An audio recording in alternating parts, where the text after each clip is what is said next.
આ સુંદર મજાની ગાણિતિક ઢીંગલીની મદદથી આપણે આપણા નાના નાના ભૂલકાઓને અઘરો લાગતો કોયડો કઈ બે સંખ્યાનો સરવાળો છે એ આપણે આ ઢીંગલી બેનની મદદથી બાળકોને સુંદર રીતે સમજાવી શકીશું.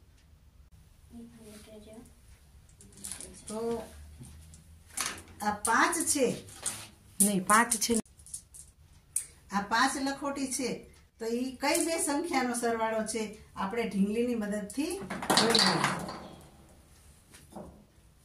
તો જુઓ, આ બંને પ્યાલાની અંદર આ 5 લખોટી બંને પ્યાલાની અંદર ડિવાઈડ થઈ ગઈ, અલગ અલગ થઈ ગઈ. એક પ્યાલાની અંદર 3 લખોટી છે, બીજા પ્યાલાની અંદર 2 લખોટી છે, તો 3 ને 2 5. આવું આપણે બાળકોને સરળતાથી સમજાવી શકીએ.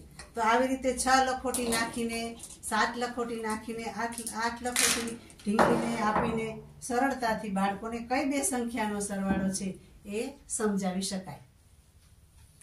આવી રીતે 5 લખોટી આપણે ઢીંગલીની અંદર નાખી તો ઘણી વખત એવું બને કે એક પ્યાલાની અંદર 3 લખોટી જાય, બીજા પ્યાલાની અંદર 2 લખોટી જાય તો 5 થાય. ઘણી વખત એવું બને કે આ પગમાંથી 4 લખોટી નીકળે, બીજા પગમાંથી 1 લખોટી નીકળે તો 4 ને 1 5 થાય. ઘણી વખત એવું પણ બને કે એક પગમાંથી 5 લખોટી નીકળે, બીજા પગમાંથી 1 પણ લખોટી ન નીકળે તો 5 + 0 = 5 થાય. તો આવી જુદી જુદી ગાણિતિક સંકલ્પનાઓ બાળકોને આપણે આ ઢીંગલી દ્વારા સુંદર રીતે સમજાવી શકીએ છીએ.